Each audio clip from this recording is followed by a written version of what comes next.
Amen. Good morning. Good morning. Good morning. My name is Christopher Plummer, and I serve as the co-lead advocate for the board's 26 Youth Advisory Panel for the Detroit Board of Police Commissioners. And we'd like to thank you all for joining us on today. The Board of Police Commissioners serves as the eyes and ears of the community to help ensure transparency and accountability in policing. Detroit is fortunate to have the board in that role. Not every city has such oversight or a way for youth like us to participate. Please visit DetroitMichigan.gov to learn more about the Board of Police Commissioners and the Youth Advisory Panel. Today, we are hosting the second annual forum for direct dialogue about our daily experiences with police, crime, gun violence, and how we as youth can make a difference together and work actively with leaders, including our 4 police chiefs here. Along with the Wayne State Law School and Wayne County Community College District, the Detroit Public Library, and our other community partners, we appreciate you joining us today and look forward to spending a dynamic 2 hours with you all. There are question cards in your folder to submit questions for the panel. Please raise your hand and we will get your card. We hope to have time for as many different questions as possible as we work towards action steps and a call to action at the end of this panel discussion. But right now, we want to give special thanks to Police Commissioner Lisa Carter and former Police Commissioner Annie Holt for their leadership in starting the Youth Advisory Panel in 2022. Commissioner Holt completed her appointment on the board after working with YAP for 2 years. Commissioner Carter remains very active and has been at most YAP meetings and events over the years. During our training this year, she offered to find summer jobs for all of us. We know she would be here today if she wasn't a world away in Asia. We also have several other police commissioners here with us. I'm going to ask if you all could please stand so that we can acknowledge you. We have Commissioner Ivey, Commissioner Camille, Commissioner Williams, amen, and I believe I saw Commissioner Morris in the building. Yes, he's in the back. Thank you all for joining us on today. As a youth panel, we appreciate the support from all the police commissioners. We also are grateful for the Skillman and Detroit Public Safety Foundation, as well as the YAP program staff for supporting our activities and our college admissions, scholarship applications, and career opportunities. Participating in the board's youth advisory panel allows us to give back to our community and make a difference. It is also wonderful to know we are seen, heard, and supported for our work on the panel and our goals for the future. At this time, we will have a short video presentation from Police Commissioner Lisa Carter. Okay. Good day, everyone. Please give another round of applause for these young people.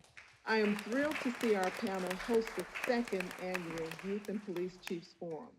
I sincerely thank Chancellor Curtis Ivory for welcoming us to the Lewis Education Center today, and for always working with us at every campus when we have community meetings. WC3 is a tremendous civic and community partner for our board, police department, and city, and I'm happy to be an alumni of WC3D. I join YAP in welcoming our esteemed police chiefs and everyone at today's panel discussion. There's been a lot about youth and police in the news. Because I've traveled to Asia this week, I can tell you the youth flag and social media are international challenges. This trend adds to the urgency, relevance, and importance to this youth-led forum. I truly appreciate the Skillman Foundation and the Detroit Public Safety Foundation for the grant that helps our panel host today's event. I also want to thank the BOPC staff, including Ms. Teresa Blossom, for their dedication to the YAP. The 4 police chiefs here clearly show their priority on young people, and it's listening to them, Chiefs, we appreciate your participation today, and we thank you for serving and protecting the public, and for the leadership you provide to those under your command. We are especially appreciative of Chief Bedison and Kurt O'Grady for returning for the second year, and we look forward to Chiefs Barron and Jenkins returning in the future years. Young voices and youth action are vital to our society. Youth have energized every modern movement for positive change, and we look forward to an open, frank, and respectful dialogue today. I cannot express how proud I am of the board and you are even more than Police Commissioner Annie Holt and I envisioned some 8 years ago. And since the board officially established the panel in 2022, I have seen these young Detroiters make many contributions to the policies, hold groundbreaking youth talk summer safety forums, and again, bring together top chiefs, police chiefs for this panel. It's been a pleasure to see several high school members graduate and get full scholarships to top universities, and to see YAP members go into new law enforcement careers. One may soon be at the police academy across the street, and great corporate careers, and to see them continue youth voices in key positions, including with Mayor Mary Sheffield. YAP members, past, present, and future, are leaders for positive change and the city's progress. It's an honor to be a part of their journey. YAP members, I know all police commissioners, past and present, are proud of you and here for you. Before our moderators, Ashley Jennings and William Perkins, introduce the panel, I want to thank our partners at Wayne State University and Wayne Law School. When our staff reached out to Professor Peter Hammer way back in the days before COVID, he not only worked with us, but he also connected us to the vast resources of the university and its law school. Our collaboration grew to include the American Law Association's Legal Education Consortium for Police Practices. Professor Rebecca Robichard and her fellows have engaged with us closely as a civilian oversight board, and we are thrilled that the Wayne Law became home to the ABA program last year. It is another great part of Detroit's history in community-led accountability of police agencies and officers. We are so grateful for their collaboration because it has made the board and the department better and stronger in our work, including our work with the Youth Advisory Panel and today's forum. As I say good day and wish you all a great time, please welcome Professor Robichard for in this event. Thank you. Okay. Again, we would like to thank Police Commissioner Lisa Carter, who sent that video all the way from Vietnam. So we'd like to thank her for sending that video. And at this time, I'd like to bring to you Professor Robichard. Thank you. I appreciate the opportunity just to give some very, very brief comments because I'm very excited for the conversation we're about to have. As the commissioner mentioned, at Wayne Law, we were able to develop a collaboration with the Board of Police Commissioners a few years ago through the hard work of Ms. Blossom and some of the commissioners. And we've been very fortunate that the Youth Advisory Panel has invited us to be a part of this program last year and this year. We're very excited as the home of the American Bar Association Legal Education Police Practices Consortium. We know how important dialogue is to effectuating change in our communities. And the fact that these chiefs have prioritized time to speak with our youth, to speak candidly with our youth, really evidences the common ground we have to effectuate that change. We were very pleased last year to be a part of this conversation when we hosted it at Wayne, and I was excited that the chiefs came very open and ready to discuss and answer the youth questions. They did not respond with pre-canned terminology or answers or anything. It really was a dialogue. So again, we're very grateful to have the opportunity to be a part of this. We're grateful to our youth advisory panel for taking the time to plan and engage in this and be leaders in their communities for what our young people can do. So thank you again for all of your time.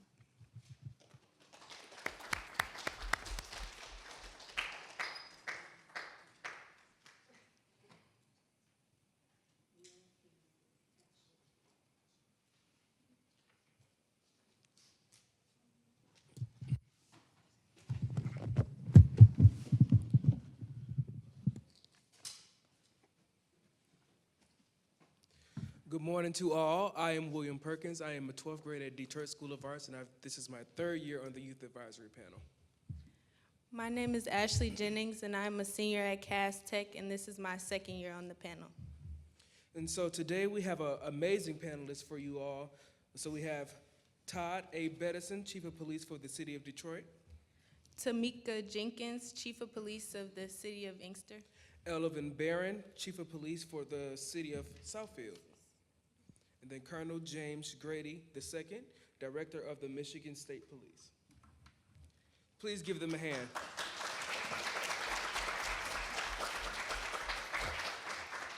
So now we're going to open the remarks for the panelists. So the first topic we have is teen takeovers. As we've all seen in the last several weeks, it's been a lot of teen takeovers, downtown. So let's talk about that first. So oftentimes as young people, we use social media to get our point across or to kind of give us entertainment or social connection. But there's a concern that rises about youth acting up and doing things that may put them at risk for consequences, but just by having fun. When school gets out every weekday or weekend, and soon it'll be the entire summer. And not every young person has something to do. So my question to you is, what can the youth do from 15 to 24 for free and fun entertainment? What can we do just to hang out for afternoons or evenings, or what can you guys provide to us to do something, to have something to do for the summer? Starting with Chief Bettison, excuse me. Okay, well, thank you, William, for that very, very thoughtful question. I was a teen once. I mean, us adults, I know it's hard for teens to believe that when you look at us that we were actually teens and kids at one point, but we were. And I remember hanging out at Hart Plaza. We had Belle Isle back in the day, and for most of the folks in my generation, that was a place that we would go. We also had another place that we hung out at. It was called the mall, but based off of how things have changed, many of the malls are now closed. Mm-hmm. And so employment, having an opportunity, a summer job. So the city of Detroit, of course, has Grow Detroit Young Talent, and that gives Detroiters, teens, an opportunity to put some money in their pocket, get soft skills, get ready for the workforce.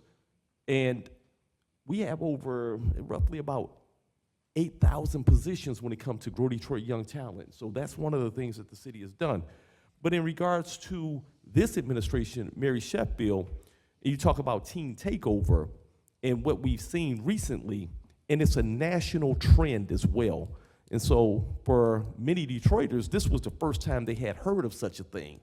And I had actually been following it for like the past 2 years. And so if you Google or put in your phone, teen takeover Chicago, teen takeover DC, teen takeover Philadelphia, teen takeover Atlanta, it's been happening. And so it's a certain algorithm where all of our teens are connected on the gram. And you see it, you see the social media influencers. I think I'm on that algorithm too, because I see a lot of stuff that you see.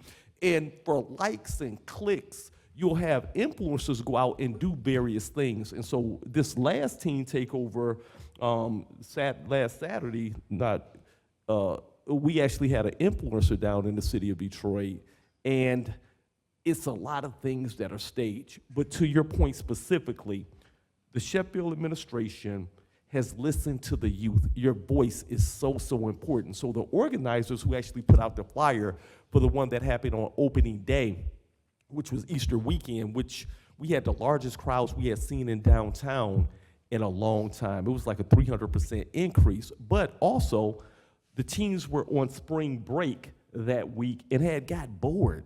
And so a flyer was put out, let's meet up downtown, teen takeover. A lot of teens came out, and you get a lot of teens out without adult supervision after curfew, things can happen. We were prepared. We had officers out there. Our officers did detain multiple youth for curfew violations, et cetera, but it's not to penalize, it's to ensure safety, and then also hold parents accountable as well, because we've seen teen parents actually, because Detroit is that spot, you would think it's just Detroit teens, but it's everybody. So I got teens coming from like Farmington Hills, even Bloomfield Hills, Romulus, Inkster, Southfield.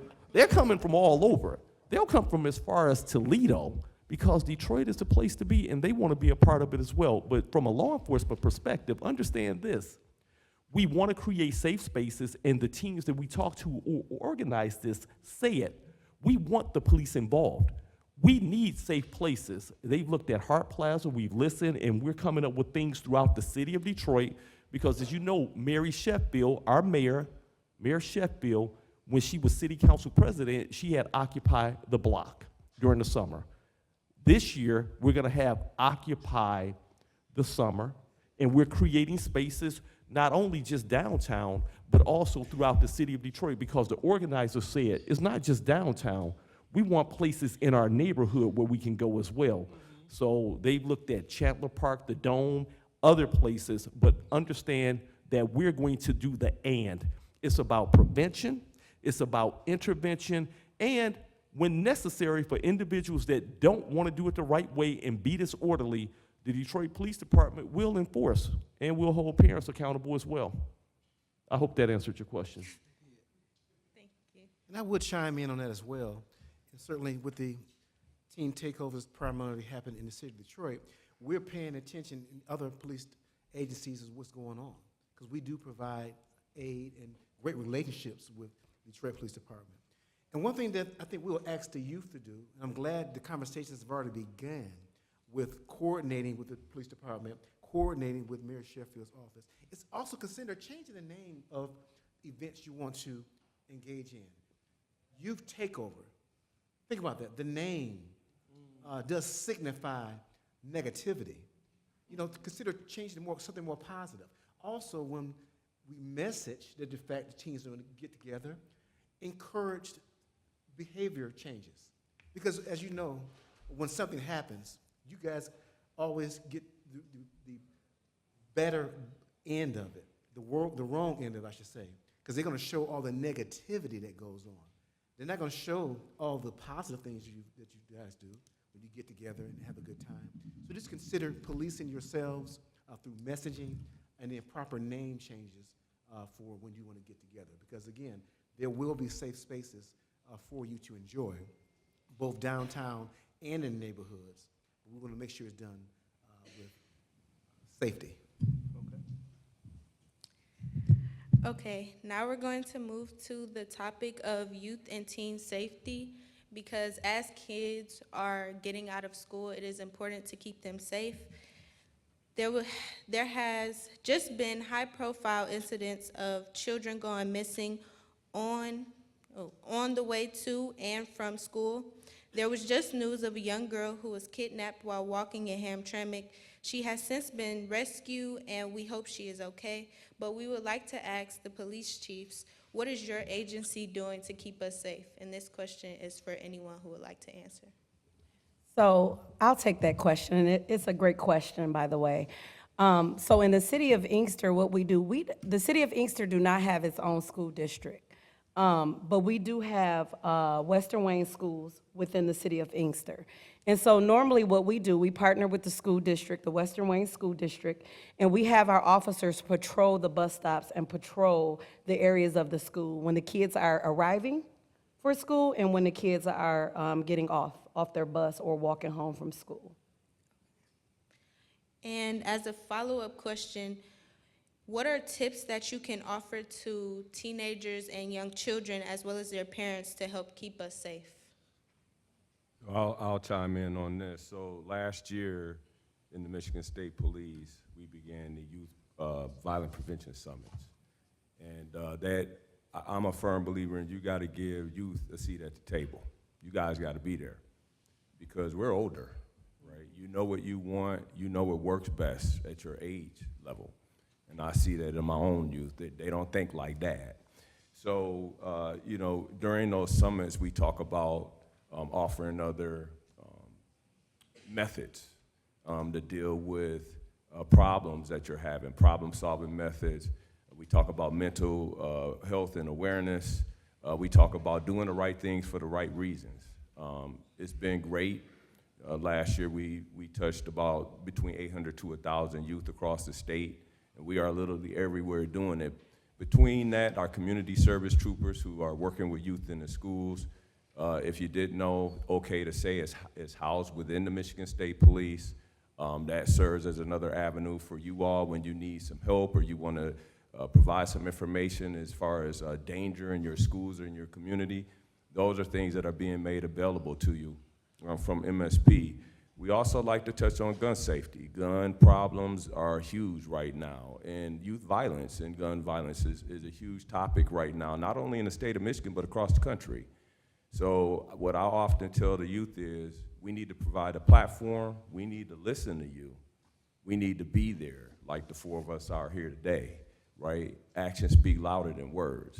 It's good for you to be there and listen so that we can work together to come up with alternative methods on how we can reduce gun violence, we can reduce violence in our communities.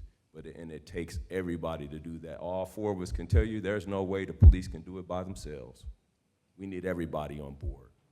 So those are just some of the things that the MSP is doing. I mean, we try to make sure that we're engaged with the youth. We have our basketball with a cop. We've done that with Detroit. We've partnered with Inkster. We partner with other local police departments and communities across the state. We have defensive driving programs in the summer. We offer a ton in MSP, not to mention, I like these platforms with you all because I think the four of us would agree, we need somebody to fill our vacancy in the future. We'd like to utilize this as a recruiting platform as well. We need people from all different communities across the state to serve in these positions. You cannot have a thriving, healthy community without safety. So we need people to fill these vacancies in the future. Somebody needs to take our place. Which one of you in the crowd is gonna be the next police chief in Inkster or Detroit or Southfield or the colonel of the state police? You can do it. We're examples of that. But I like using those platforms for multiple reasons because they're all positive reasons. But again, we cannot have the success of keeping the community safe without you. You guys know what's going on. You're utilizing the social media. Those are things that you need to share. We can monitor, we can keep an eye on things, but we cannot do it without you. Thank you, Colonel. Yep. I'd like to chime in. Being present, showing up, and not just the one and done. Not just being there for one event, but you know, the youth, you all know when it's real. And one of the things that we just had happen yesterday, which was amazing. By a show of hands, how many individuals in here are familiar with the Detroit Police Department's Brotherhood Sisterhood program? See, that's what I'm talking about. Yesterday, we had a youth summit right here. It was over at the campus downtown, and I want to thank Dr. Curtis Ivory for that, Chancellor. It was absolutely amazing. And so I have neighborhood police officers and other officers that volunteer and that work with some of our charter schools, our Detroit community district schools. So we had Denby, we had Northwestern, we had Pershing. We, at this youth summit, Cody, 350 students showed up. And we've been working with them all year, and it culminated into a summit. And there, we had a whole curriculum as far as safety, you know, and financial literacy as well. because I believe that when you know better, you do better. And we talked about gun safety. We talked about conflict resolution, how better decision making, because the wrong decision has consequences. And what was amazing, because I need feedback directly from the youth, and I asked them, I said, is the brotherhood, sisterhood valuable to you? And as chief of police, are my officers doing a good job, and should I continue it? We was in the gymnasium, and all of them stood up. They had their hands up like, absolutely, chief. That gave me the validation from them that I know that we're doing a good job and that we can do more. And we're gonna keep on doing it. And then also this week with by a show of hands, how many folks have heard of PAL? That's awesome, PAL. PAL actually stands for Police Athletic League. And so it's us working in the schools, working through athletics, and we're announcing this summer to keep the youth busy also, creating more spaces doing our part. We have Hooping with Cops. And so I have neighborhood police officers, but it's not just playing basketball, it's building a relationship and then also having the secondary support to support the families as well, along with resources. So if you're having problems with housing, because our youth today are facing so many different challenges and things that we didn't face, and we have to deal with them, the whole person and the families. And the Sheffield administration is absolutely doing that. We're all in it together. And one of the things that she's announced and has put in place is an Office of Neighborhood and Community Safety, which shows the preventative, the intervention, and we're still doubling down on our community violence intervention. So we have a whole plan. It's not just one thing, and the police department has helped. And I really also just want to give it up for the Board of Police Commissioners, because when you talk about that community trust, that oversight, that way that youth voice, and then also community members' voices can be heard when they have a grievance, they can come there and we work through it together. Thank you. Thank you, Chief Beddison. You want me to? Okay. So this question is for Chief Jenkins. So oftentimes we use cell phones and social media, which is another concern that's common for youth. How is the virtual life affecting us, affecting our brains, and affecting our real lives? Like, when we go to school, how is social media affecting us? What can we know about, well, coming from you, what can we know about social media, texting, and other things that will make us vulnerable, but what kind of things to watch out for when it comes to using social media? So social media, I'm not a big fan of social media, so it's interesting that you asked me that question. I believe that the youth really, you guys, your brains don't develop until you're 25. Your frontal cortex is not fully developed until you're 25. So although we're adults, at that age, a lot of the things that you see on social media can affect your emotional state. It can affect your mental state. You guys are being exposed to things that I feel like, in my opinion, that you shouldn't be exposed to. There are people that go on social media that are predators. Their main purpose for being on social media is so that they can prey on our youth. They make things look glitzy and glamorous, to attract you all to certain things. And if you're not fully developed and you don't have that discernment and you don't know the difference between what's real and what's not, you might tend to go towards the things that's not necessarily real. I always say that people can be whoever they want to be on social media. Everything on there, a lot of the stuff that's on social media is a facade, it's not real. But it comes to us in the appearance of being real and being factual. We'll take the housewives, for instance. That's one of the things I've always found interesting, is that you get a group of people that film their lives, and a lot of the stuff that they film is not real. That's not their everyday lives. They do it for the views. They do it for show. And then what do? We go out and we try to buy the Birkin bags and we try to buy the Gucci and the things like that, because we think that's their lifestyles. That's how they're actually living. But in reality, it's not. A lot of those people are struggling. They don't have money. They get the yacht for the show, for the filming, But after that, they go back to their normal lives. And I just think that we have to be careful when we're watching those sorts of things and we're seeing those sorts of things on social media, because again, you can be whoever you want to be on social media. You can create whatever narrative you want to create on social media. And then us in the background just looking in, we're thinking those things are true, but 9 times out of 10, they're not. Thank you. My wife watched The Housewives all the time. I'd be like, oh no, I run out the room. I was like, I can't take it. I can't take it. Thank you. Okay, now we're going to switch to the topic of President Trump and ICE.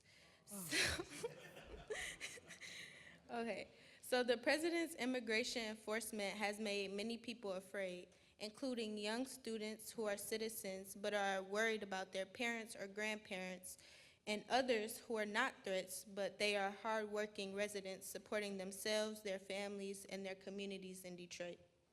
We understand the state and city are not federal agents, but officers do contact customs if needed.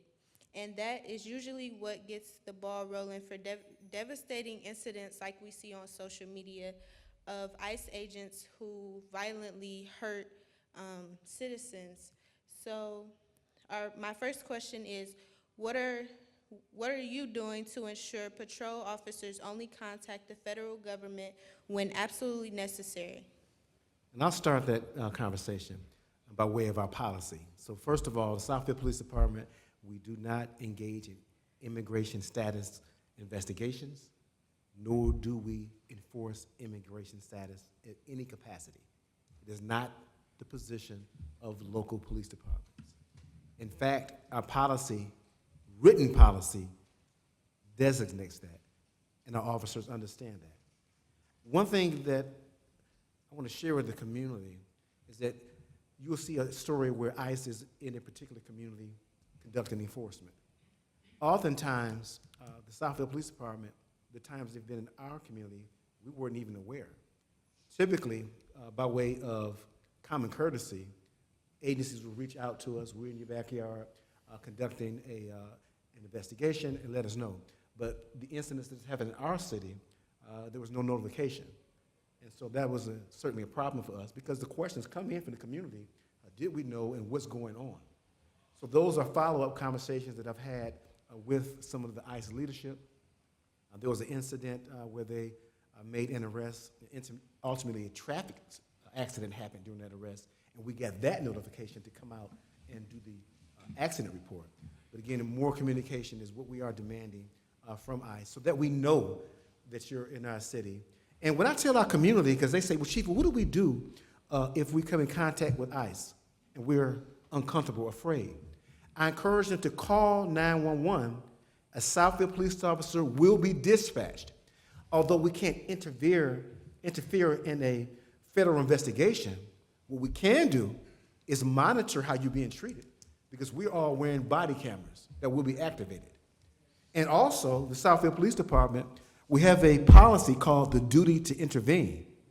That is a policy that came after the murder of George Floyd, where we instituted this policy, and it went national. And so what that means to the community is that we're not going to sit and just watch somebody be abused, whether it's ICE or any other law enforcement. There's an expectation that if somebody is being treated unfairly by way of excessive force, we will intervene and stop that activity. So, and I'm sure these policies are the same in Detroit, Inkster, and certainly Michigan State Police. So again, we do not ask immigration questions, nor do we enforce immigration policies in the city of Southfield. And I would just add on to that what Chief Barron said, and Chief Barron is former deputy chief with the Detroit Police Department, so he's very intimate with our policies, and our policies are a mirror of that. We have the duty to intervene as well. Our policies specifically prohibit the Detroit Police Department officers from doing customs immigration enforcement. That's not what we do. To that point, when an officer violates policy, I hold them accountable for that. It was very, very public that I had some officers that did contact Border Patrol in a situation, and as a result, and the Board of Police Commissioners knows this as well, it went very, very public. I ultimately ended up issuing a 30-day suspension for those officers. And so I will and will continue to hold them accountable and set the tone. And as a result, the feedback that I've gotten is the tone has been set and that you will not have Detroit police officers engaging in that type of activity. I take it very, very seriously. It's a separation of work. Another thing that I want the community to know is, like, for example, when it comes to traffic enforcement, the Detroit Police Department, you'll see us topside. What does topside mean? We're typically not on the freeways. You know, the freeways kind of go down, but some folks don't know that in the city of Detroit, the primary law enforcement agency that handles accidents and traffic enforcement on the freeways is my good friend Colonel Grady down there, the Michigan State Police. And so, you know, when they're on the lodge and what's that one? When they're on the lodge with it, I call up Colonel Grady and I'm like, hey man, they're on the lodge with it, man. What you gonna do to help out, man?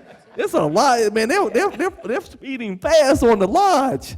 And so Colonel Grady will say at that point, I'll help you out. I'll get some troopers over there. So oftentimes, I just want individuals to understand that it's different separations of work, different responsibilities.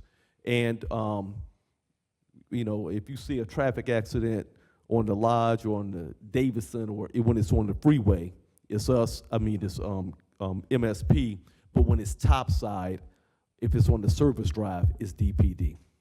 And before we close out the immigration type questions, I do want to emphasize the importance of why we do not involve ourselves in immigration investigations or questioning. Because think about it. If local police departments got involved in immigration status questions, we're going to lose our community, particularly victims of crime, because they would now become afraid to contact 911, talk to police officers, because they're afraid, due to their immigration status, that they may find themselves under arrest or detained. So that's a primary reason why none of us allow our officers to engage in immigration status investigations. I'll just say this, I'll add to this, we got enough to do.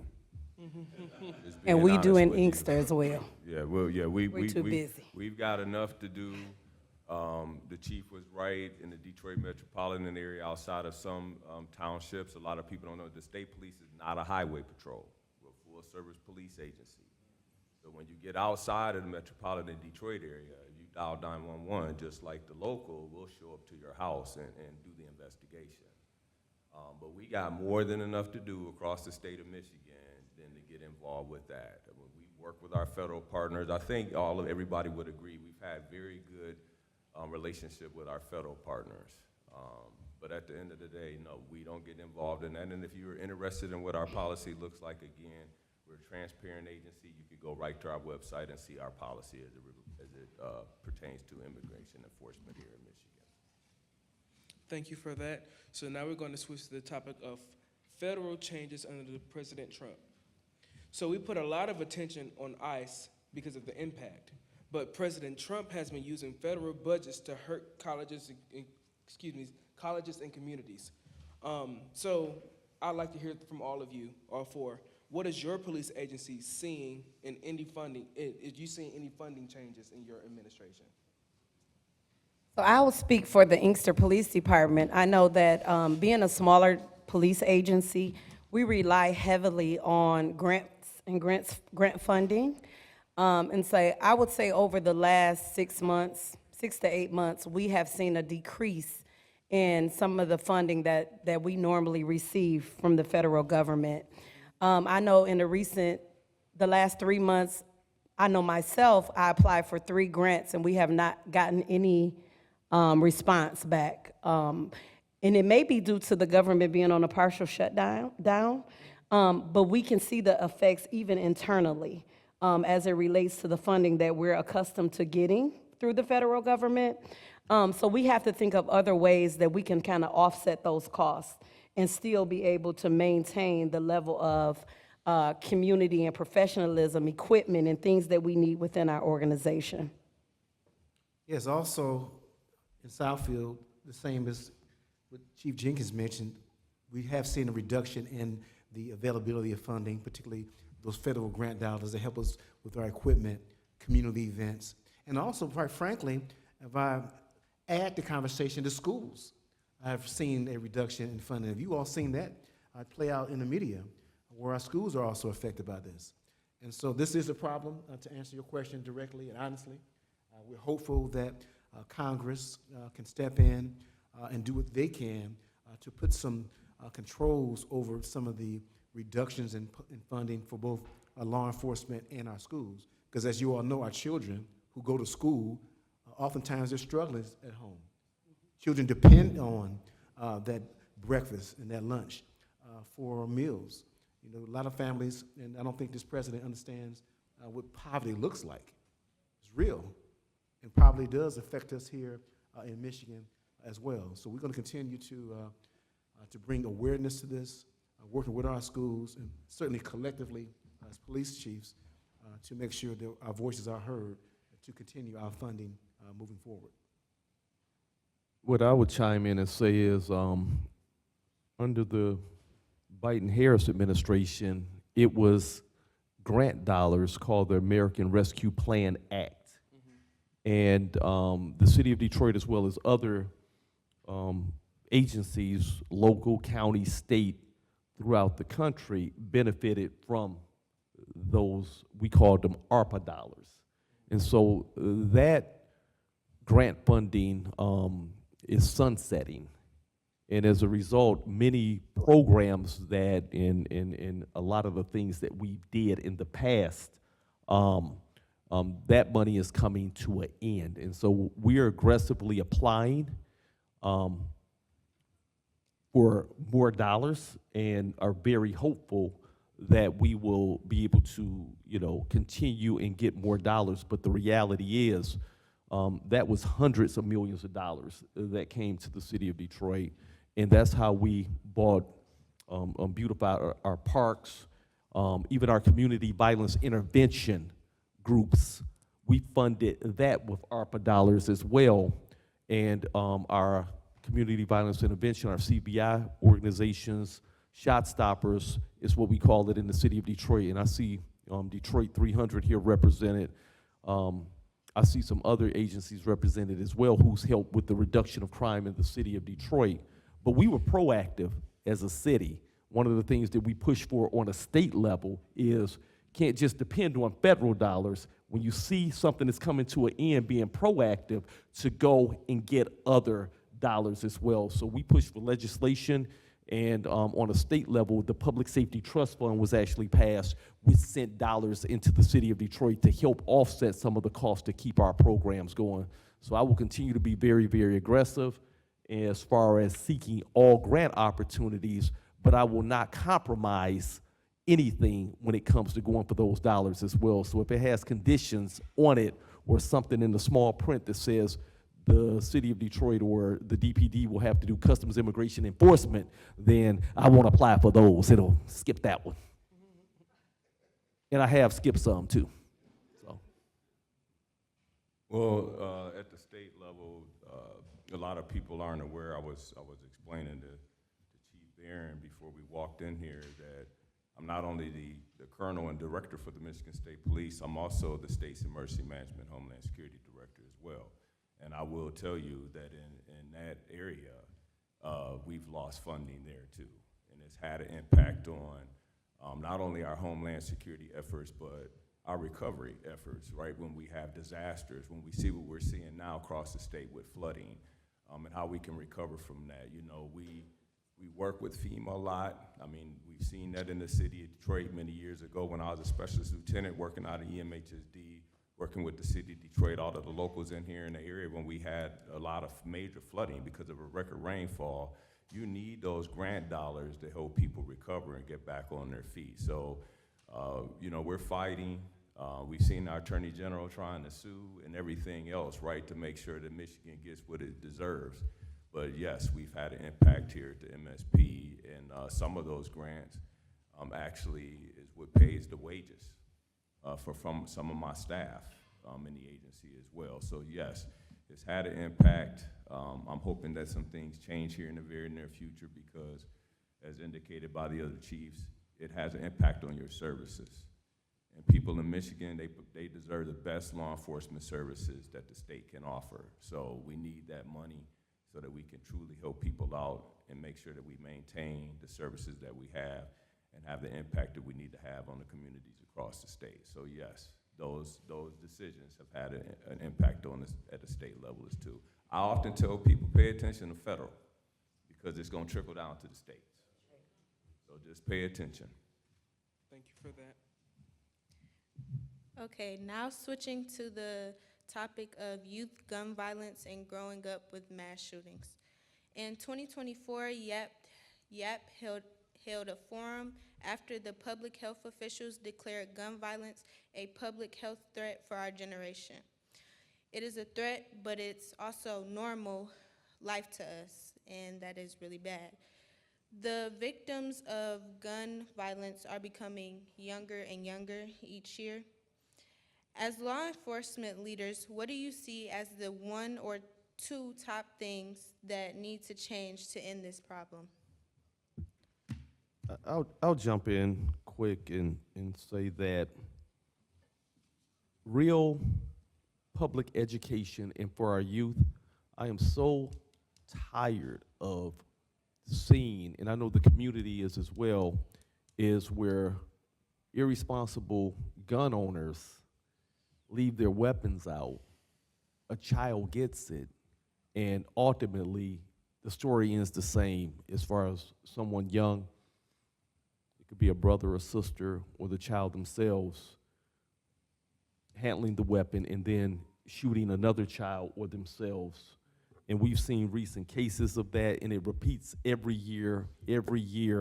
And so we're doing something a little different because saying enough is not enough. Gun safety, public education, providing resources.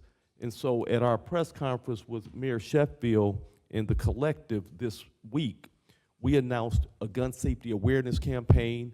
We partnered with Henry Ford Health. They gave us a grant through our Public Safety Foundation.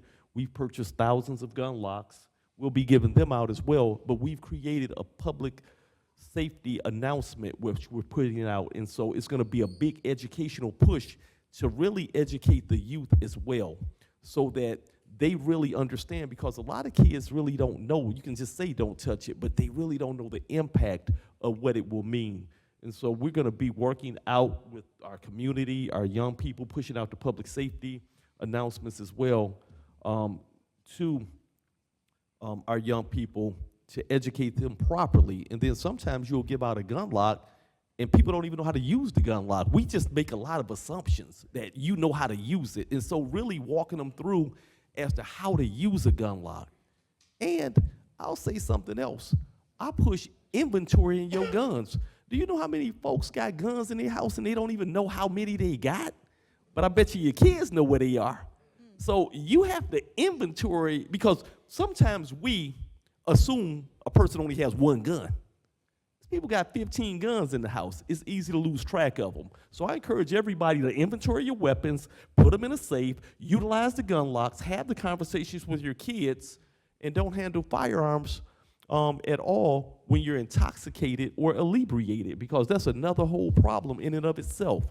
And then expanding our mental health co-response unit. In May, we're gonna go to 24/7, but really investing with the behavioral health specialists to ensure that our individuals in the city of Detroit get the necessary trauma-informed treatment to help them with the issues that they're dealing with. Because something that we don't talk about a lot is suicide. We have a lot of folks in the city and throughout the state of Michigan and young people taking their own lives. And one of the ways that they do it, the number one way, is through firearms. When they get access to a firearms, it's very easy when they see something on social media or having other events where they take their own lives. So having a suicide awareness campaign as well. To our youth, particularly our young men, guns will get you in more trouble than they will ever get you out of. You say, well, why is that? Number one, guns give individuals a false sense of power. And then when you add the fact that you're not trained at handling a weapon, I went through a whole police academy to learn how to properly handle a gun. And then my training continued after that. It's a huge responsibility just handling it. I know of many people who have accidental discharges, shot themselves in the foot, the leg, groin area. Handling weapons, not knowing how to manage a gun, shoot a friend, let alone a child. Let's talk about that emotion. Handling that gun, this false sense of power. First time you get into an argument, in the heat of that moment, they're pulling these guns out. And they're making life-altering, life-changing decisions. When that gun goes off, there's no taking it back. You shot somebody. That person is either critically injured or dead. You're going to get held accountable for it. Then your life is changed. Think about your mother, your parents, if you have children, the impact it has on them. Properly storing weapons, moving to changing the narrative to our adults. Responsibility. We're not trying to take guns away. We want responsible gun owners. I can tell you a story right now. I tell the story not to upset you, but it's a story that I had to deal with when I was a sergeant in the Detroit Police Department. I was off duty at the time I was living in the city of Detroit. I remember, I can't forget it, playing chess online with my dad. It was a knock at the door, frantic knock. I go to the door, I see a silhouette of a woman. Couldn't quite understand what she was holding. So I opened the door, still a silhouette, my porch light wasn't on. And I brought her inside, and I jumped because she was standing there. When she crossed the threshold of the light, she had blood around her face, and she was holding a child who had been shot because she was the grandmother, watching the child for her daughter, not understanding where her gun was. The gun was on the bed. There's a 3-year-old child. That child picked that gun up, pointed at herself in this manner, and pulled the trigger, striking her in the chest. The grandmother handed me the child. I made an assessment. I knew we needed to get to the hospital very quickly, but I'm telling you, I already knew what the condition of the child was. 3-year-old, point blank in the chest. But nevertheless, I got grandma and the child in my car and rushed down to St. John's Hospital and turned the baby over to the hospital administration, who did all they can. But as I tell you, the impact was too strong. So I share this with you. These guns have consequences. Proper storage. It will get you in more trouble than it will ever get you out of. I just want to make sure that message is resounding. That's why I shared that experience with you. Thank you. So I'm going to tackle this topic because we've been in the news a lot lately. The last week or so, we've been in the news because of our gun violence in the city of Inkster. And excuse me, my voice is kind of in and out. For me, some of the things that we need to do, we need to start having these positive, these honest conversations. I think a lot of times we get in front of these type of settings and we say what people want to hear instead of telling the truth, right? It takes all of us to tackle this issue. It takes the parents, it takes the executives, it takes the neighbors, it takes the whole entire community to tackle these types of issues. What we tend to do is we tend to put Band-Aids on things, and that's not helping us. We can't arrest our way out of everything. We cannot make excuses for our behavior. When there's action, there's consequences, whether there's positive consequences or negative consequences. And those are the type of conversations we need to start having. We can't always think if we build a community center that that's gonna stop the gun violence, because it's not. It's just not realistic. So we need to start having these honest conversations with our children.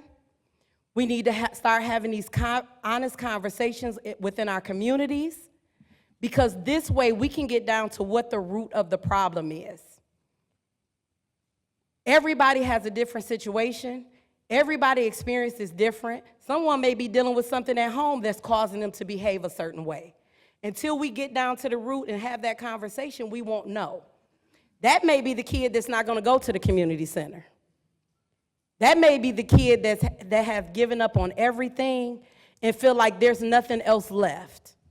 I talked to some youth the other day and they told me they don't expect to live past 25. That's sad. We should not have our youth out here feeling as though their life expectancy is 25. God promised us 74 years. So why do you believe that your life should end at the young age of 25? We have to do better. We have to start having these conversations. I understand people don't like the truth. Sometimes the truth hurts. But we have to start having these honest conversations. And until we start having these conversations, we're going to continue to see our youth die out in these streets. We have to talk about these things. We have to help the parents. You know, I'm a parent. It has not been easy being a parent. It's not easy raising children in today's society. It's not. We have to talk to the parents and see, what do the parents need? What can we help them with? Until we have these honest conversations, nothing is going to change. We can't arrest our way out of it. We can't pretend that it's not happening. We can't pretend that a community center is gonna get us out of it. It may help some of our kids, but what are we gonna do to reach the rest of them? So that's just my 2 cents. I think we need to start really, as a community, as a society, I think we need to start talking to our kids more. I think we need to notice when there's a behavior change. I notice when my employees have a change in behavior. I know when they're overworked, when they're dealing with something at home, I notice the change in their behavior. And so we need to start doing that within our within our homes. We need to start doing that within our communities. When I was young, the village raised us. If my neighbor saw me doing something, they got me. When I got home, my mama got me. When daddy got home, daddy got me. When I went to grandma's house, the same incident. I only did one thing. I've only did one thing. But that's what kept us grounded. We have to get back to the village. We all have to do our part, because if we don't, we're going to keep losing our kids. Thank you for that. So our next topic is, please give them a hand on that topic, please. So our next topic is also mass shooting. So sadly, shootings with Michigan State and Oxford High School and Detroit having one of the worst shootings, which was at a block party, and gun violence being a part of our daily lives living in the state of Michigan. How do we as youth get directly in contact with you police chiefs?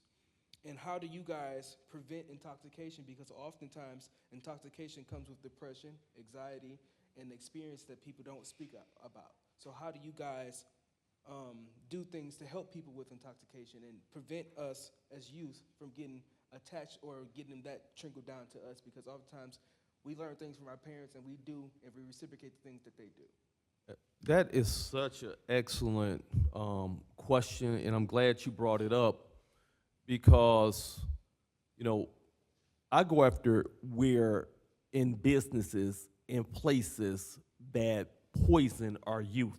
And so that's one aspect of it. You know, holding those liquor stores, or whether it's bars that cater to underage. And so I have something called my Vice Unit. And so I send in undercovers, and when they sell, because we hire police officers at the age of 18, so that's a plug for anybody that's about to turn 18.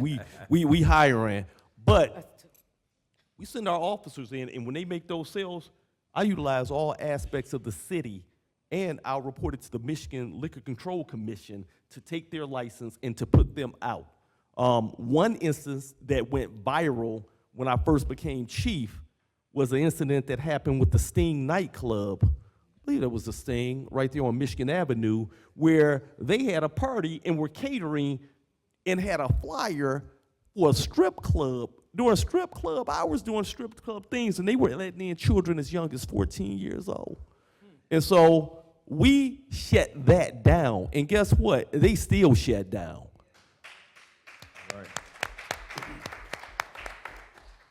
We know that alcohol, drugs, and young people gathering is a recipe for violence. We already know, and when you got the music playing, the drill rap, and everybody going social media, and it's bringing more and more folks, at some point, something bad is gonna happen. So as a result, we have what's called our illegal block party and street force enforcement. And so when we see that within the neighborhoods, we made that a priority call within 911. I have officers that show up and that disrupt that. And that really came as a result of the mass shooting that happened on the east side of Detroit. And we did catch, apprehend, and hold those individuals accountable. So we closed that out. But the bottom line is 2 people lost their life and others were hurt.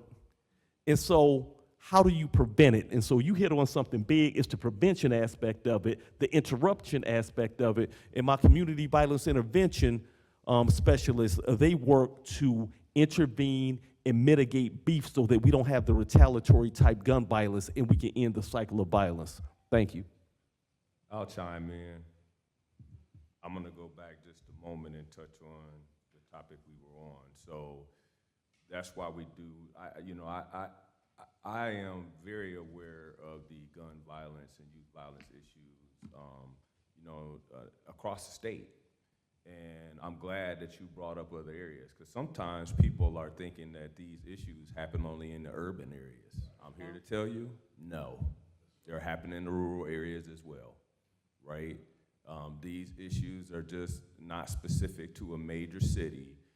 These things are happening across the state and across the country, right? So I will agree that one, education, I think is key. I also agree with Chief Jenkins. We got to have the sit-downs and the dialogue. It needs to be genuine dialogue. But then after that, we got to follow it with action, right? We got to follow it with action. And that goes back to, again, it takes a community. Everybody has to get on board. Sometimes that might mean stepping out of your comfort zone, because you know a child is struggling. You got to step up and be a mentor and help them, right? Sometimes the parent is struggling. I've had those days with my own children. I'm like, boy, I don't know what to do with this kid. And Chief Jenkins is right. The most challenging thing I've ever done in my life is raise children. They don't come out with a manual telling you what to do. So you do your best, you stay in prayer, you try to give them that foundation morally and stay on top of them, continue that guidance. But gun violence is an issue. It's got to the point, I often say this when we do the youth violent prevention summits, that it's got to the point where, it's sitting right on top of youth dying or people dying in traffic crashes. That's how bad it is. And one life is too many.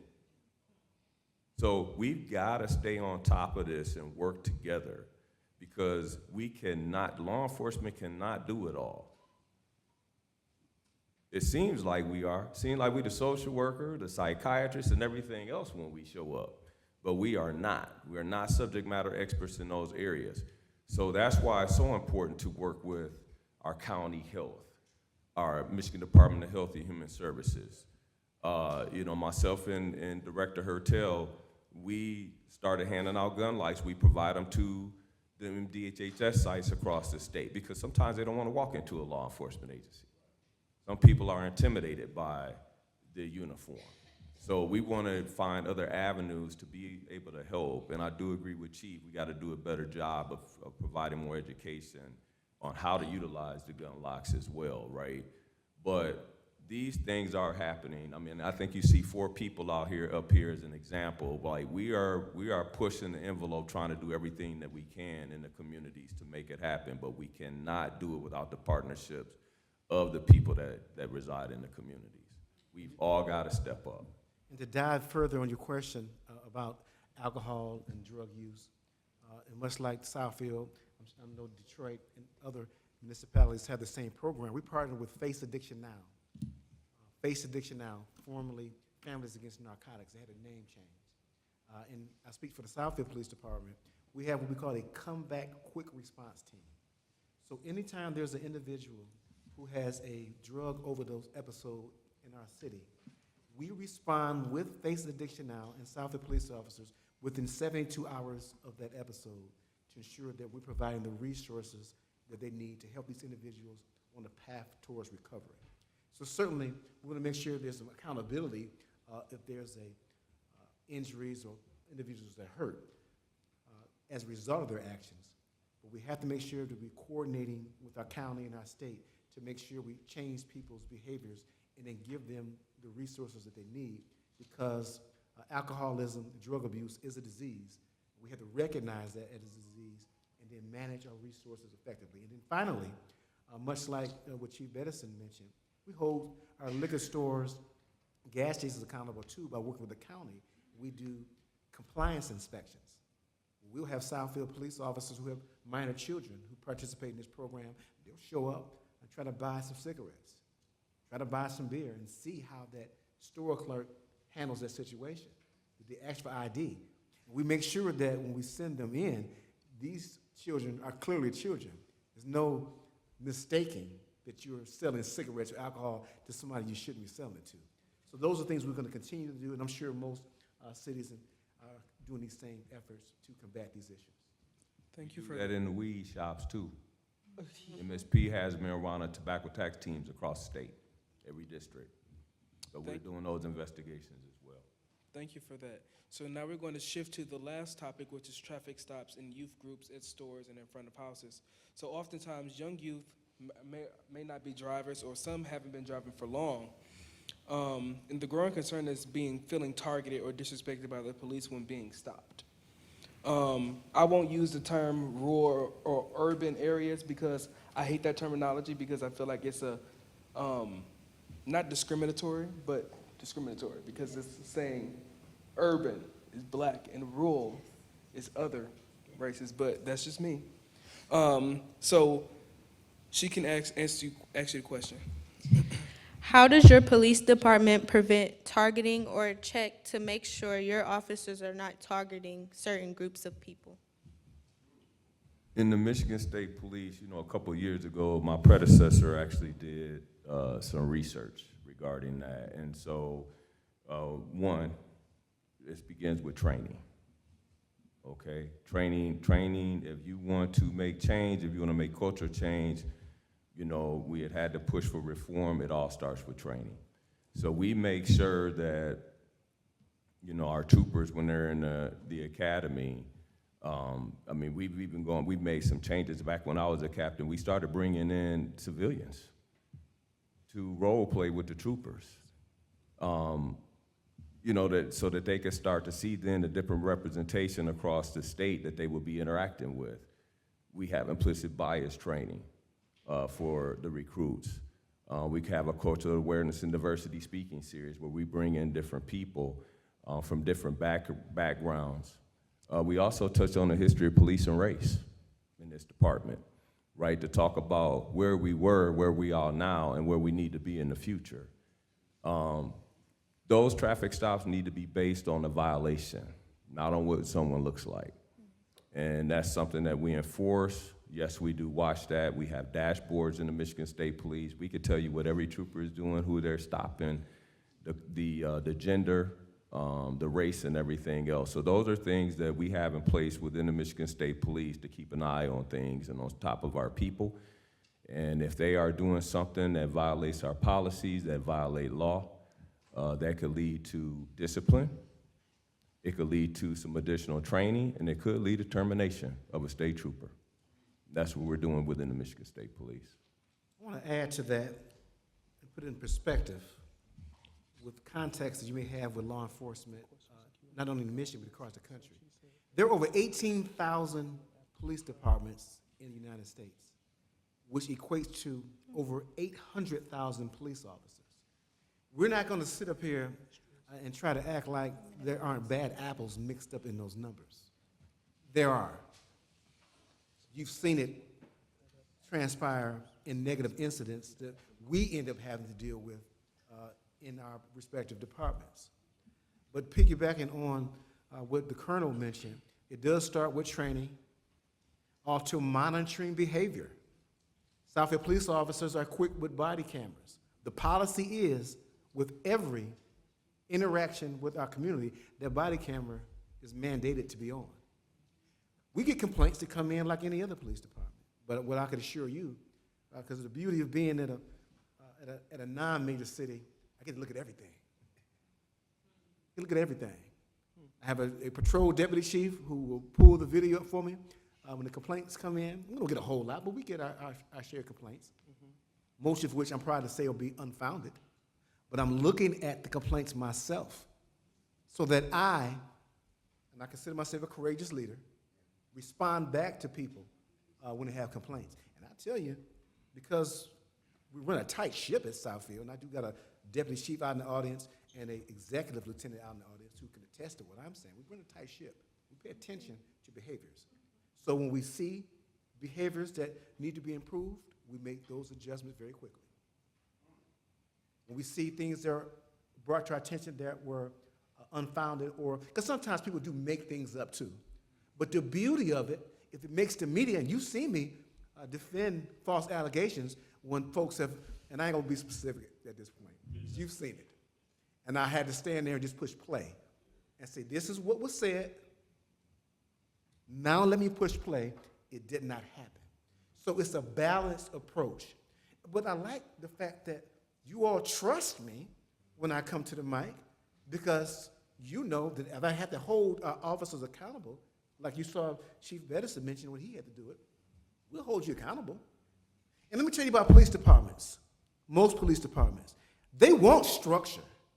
Most police officers want structure in the police department and wants leadership to have accountability. Believe it or not, yes.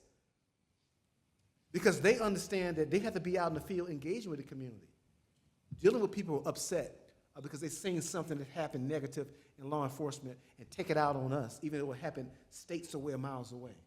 So as I conclude, again, we're paying attention to the behaviors of our officers through body cameras, reviewing reports, training, and then monitoring individuals who come in our police department. We have a cadet program that we monitor officers, and then we put them through the academy, and sometimes they don't make it. Why? Because we determined early on they're not a good fit for our agency, because there's patterns of behaviors we've noticed early on. We had the courage to remove them from the policing profession.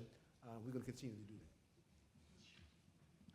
that. Yeah, I wanted to jump in. So DPD has everything what Colonel Grady said and what Chief Barron said, except we got one other thing that is above and beyond. It's called a Board of Police Commissioners. It's called the Office of the Chief Investigator. It's called a Civilian Oversight.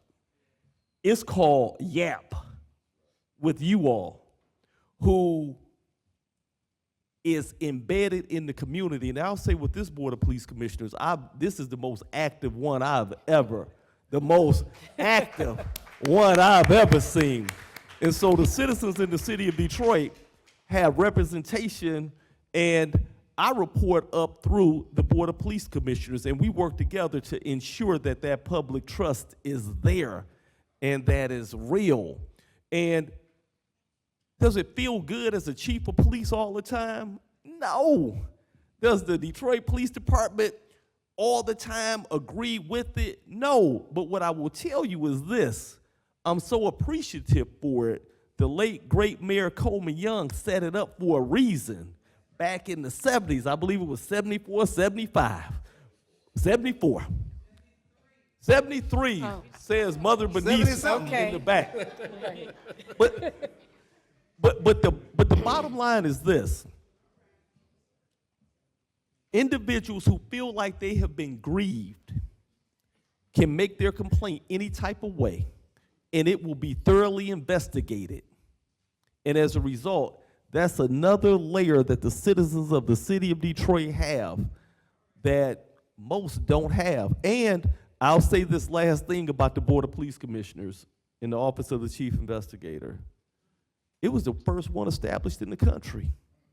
The first one. It's the most robust one in the country. And so knowing that you're a citizen of the city of Detroit, you have an extra layer that other folks just don't have. All right. That's a mic drop, y'all. So I would like to just chime in on that question as well before we end. When I took over, when I first came to the Inkster Police Department in 2023, I came in as a commander, and one of the things that I like to task myself with when I join a new agency is I gave myself a 90-day observation period, right? And so in that 90 days, my goal was to sit back and observe, sit back and watch, not just internally, but externally as well. So what I did is I figured out who my officers were, what their personalities were. So I just sat back, I watched, I smiled and waved. I think they may have thought I was a little special because I didn't really say much. I just smiled and waved, how you doing? That's all I said. I would show up to their police runs. I would watch how they would interact with the citizens. I would listen to the citizens on the sideline, to their grievances, to their complaints. And so after my 90-day period, I knew who my strong officers were. I knew who my challenging officers were. And so from that, I was able to put together a plan. I heard the officers always talk about, we want accountability, we want accountability and consistency were the words that they always use. And mind you, I'm a commander at the time. Okay, they want accountability and consistency. Be careful what you ask for, right? And so I think within 4 months, I became the assistant chief. Within 6 months, I was the interim chief. And so when I became the interim chief, you guys remember when you said you wanted accountability and consistency. So in that group of officers that I inherited when I took over that police department, a lot of them didn't make it. A lot of them didn't make it. And it's not something that I wanted to do. And like Chief said, I didn't feel good about it. But I knew in order for me to change the culture within the police department, and in order for me to gain the trust of the community, and for us to change the perception of the Inkster Police Department, it's an uphill battle. But I knew in order for us to make those changes, some people could not come along with us. And so there was a lot of people that did not make the cut. We have to hold each other accountable no matter what. And I was committed to making sure that the officers that were screaming accountability and consistency, they were the main ones that were upset when accountability knocked on their door, right? They were upset because, no, I wanted you to get these officers, hold them accountable, but I don't need you to come over here and try to correct what I'm doing. But no, you have to get some of this accountability as well. And so with that being said, I think we're all committed to making sure that we run an organization to where we have people that work for us that represents the department as a whole. And one bad seed could change how the whole community views our agency. And so I make sure that I do everything in my power I coach. I try to coach them first, right? We coach our employees up. We give them the training. We give them the mentorship that they may need. But what I have realized in the 2 years of being a chief is that everybody is not coachable. And sometimes we have to sever those relationships with those people that are not coachable. And so I just wanted to add that and just let you know we remain committed to making sure that our community feels safe, making sure that we are held accountable, whether good accountability and bad accountability, right? And just making sure that we do the work and we make sure that we mend those relationships that we have with our community, because at the end of the day, we are here to serve you all. Thank you so much for that. Please give them a hand.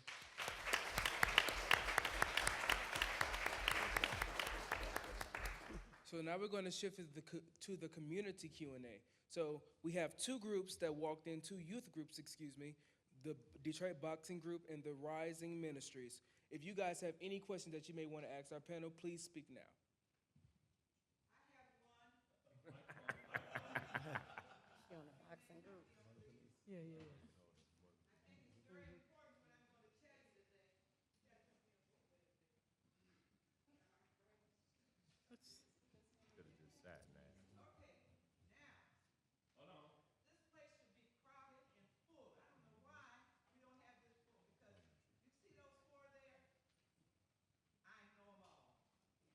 Yes, ma'am.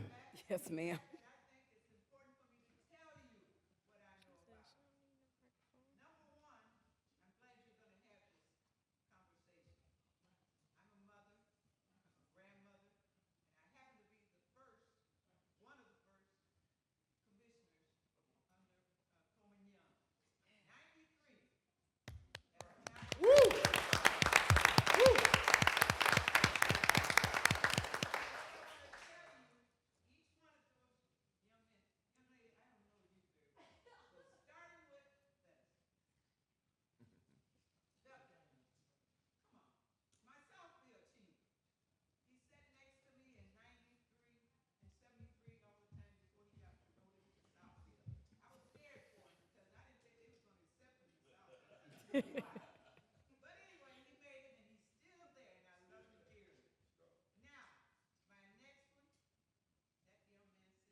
Dinner, he and his wife. I'm so proud of him, I don't know what to do. We had pictures taken, and we're going to have them next week, too. But anyway, he's come a long way. You all know what the state police is all about. They didn't want us. You know that. At least I remember it. And look where he has come now. I talk to him at least once a month or something. I worry him. But I just want to let you know, that's a wonderful young man there, him and his family both. Hi, Holly, how are you, baby? Anyway, now my Bettison. I see him just about every week when I go to my police meetings and raise hell about crime. We're at a stage now where these teenagers, and I've raised 5, they want to run our city. They're not going to do it this year, okay? I used to be down there on Monroe, right there by the church, and sit there up until 2 o'clock in the morning, from 10 and 2 o'clock in the morning, and watch and saw the kids walking by and everything. I even stopped the young men when their pants was down and said, come here, young man, pull your pants up. Yes, ma'am, yes, ma'am. So you see, we got a chore to do this year because they feel as though that they can run over us. We're not going to let it happen. We're going to be down there, and we're going to take care of our city. The main thing I want to tell you, Bettison, today, get the parents. That's what you need to do.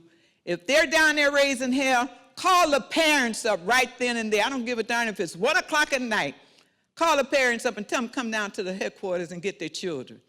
We're not going to let them take over our city. I refuse to sit here and live this long, 93 years old, to live this long in this city and not let the parents be responsible for their children. Now, do what I asked you to do. Take care of this city at Bettison. And my chief there, I don't have to worry about you, Benson. You taking care of Southfield. But my chief, he's on the road, and he had a hard time, too, when he first became the chief, he's director of state police, and I'm so proud of him, I don't know what to do. And young lady, it's a pleasure meeting you today. You keep up the good work there in Inkster, and don't let them run over you. Thank you, ma'am. Stand your ground, because you are an officer of the law, all of you. Yes, You're ma'am. officers of the law. We demand to be respected, okay? Demand to be respected. And when these kids get out of hand, get their parents. Don't let the parents sit around and don't have to do nothing. Get the parents, call them up. I raised 5, and I'm proud of my 5. I got a banker, I got a postmaster assistant, and I got 2 young, they're not young, they're in their 60s, but they retired from Ford and Cadillac, and I was proud of them. I really was. I got a daughter that's still there at Ford. She won't even retire. 65 years old, 35 years. So please, parents that's sitting here, do something with your children. Don't let them run around here and not be under control. And I mean what I'm saying. All of them that's sitting here. You got a life to live. And leave the guns alone. You don't need the guns. Take care of yourself and go to school and get an education and be like those ladies and gentlemen that's sitting there. I'm so proud of you. I don't know what to do. I can cry. I'm going to shut up. Take care. Thanks,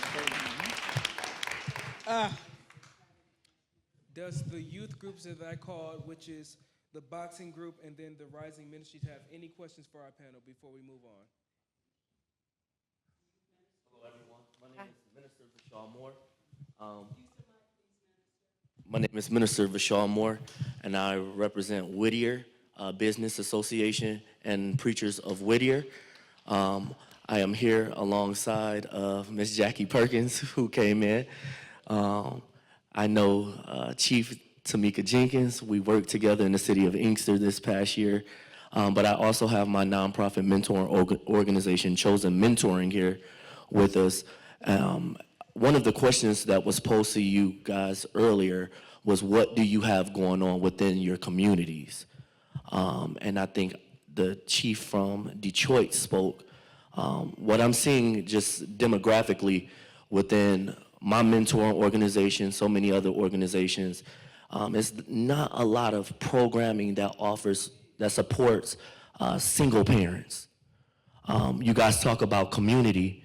When you guys were probably growing up, and I don't know, I'm just speculating, most households had two parents. We see a lot of struggling parents because the household is one parent, which drives children to kind of raise themselves. So the community is not a community like it is, or like it should be, but what are you guys doing to emphasize that community with programming? I'm not talking about an opportunity for them to make money, because that's temporary, that's just the summer.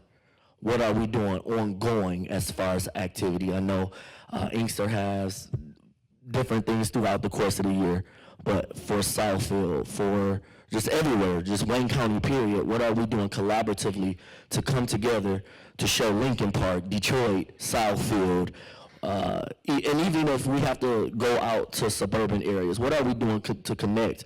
Because we're talking about youth. Sometimes a lot of young people come from across 8 Mile into Detroit. And we see a lot of the crimes and issues going down in Greektown or Hart Plaza during different activities. But what are we doing to bridge that gap within the community to where we have that awareness that these are activities, that you guys are here? Because prior to Ms. Jackie Perkins sharing this with me, I had no knowledge that we had a committee like this. What are we doing to move the awareness to show people that you guys are here, that they can talk to you, not y'all assistants, but y'all? I'm going to start with this one. So, Stephen Grady Muhammad, would you please stand up? Arthur Ashe, please stand up. Tamara Liberty Smith, would you please stand up? Commissioner Darrell Woods, would you please stand up? So these are individuals that when I spoke about funding, because when you talk about programming, everything has to be financed. Good brother Commissioner Woods always say, finance without, what is it? Romance without finance is a nuisance. So that's his saying. But when I talked about our community violence intervention, these individuals are just some of the ones that are in the community that have programming that's year-round that interrupts the violence with that whole supportive wraparound services, and it deals with the secondary support. So not just the one individual, whether it's an individual in the JDF, the Juvenile Detention Facility, which encompasses all of Wayne County, Inkster, Ecorse, Rouge, et cetera, but they work on the siblings in the house, housing stabilization, connectivity, because we cannot heal or disrupt or get the individual youth to engage in something unless we meet their basic needs, and it's meeting the needs of the whole household. So I had them stand because they are doing just that, and it's so much more, and it's 365 days a year, and so it's so expansive. I couldn't even go into everything that they're doing, but those are just some of the ones that you can network with and connect with after this. Thank you.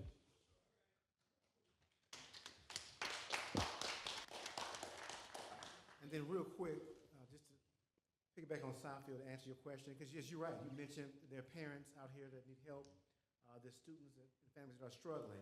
And so could Deputy Chief Hughley and Executive Lieutenant Young please stand up? So in Southfield, we work very closely with our Southfield Public Schools District, particularly Dr. Jennifer Martin Green of the Southfield Public Schools District. When you see the team that I brought here today, they are the liaisons, particularly Lieutenant Young, who oversees our community police officers and our school resource officers. So that direct communication, we've had countless of times when you talk about, for example, let us use an example, a holiday, a sleigh of giving. We identify families through the schools that are in need of resources, gifts, Shop with a Cop, those different programs and things we do all through the year with youth engagement and family engagement. So we are on board, certainly work with Oakland County as well. As Chief Bedison mentioned, we need more funding to expand these things, but working with the budget that we have and combining budgets with our community stakeholders in our schools, we are touching many families in the community. But thank you for that question. And thank you too. So I will have to piggyback off of Chief Barron. We do a ton of things in the community for our residents. We do the Shop with a Cop every year. We have the National Night Out that we do every year, which is a huge success, and it brings a lot of people out in our community. We also identify families in the community that may need assistance with certain things. We have put people up in hotel rooms when they have lost housing, and made sure that we get them the resources that they need so that they can get permanent housing.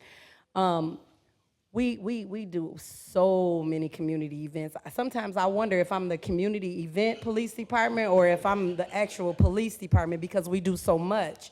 But again, I think there's a lot more that we can do.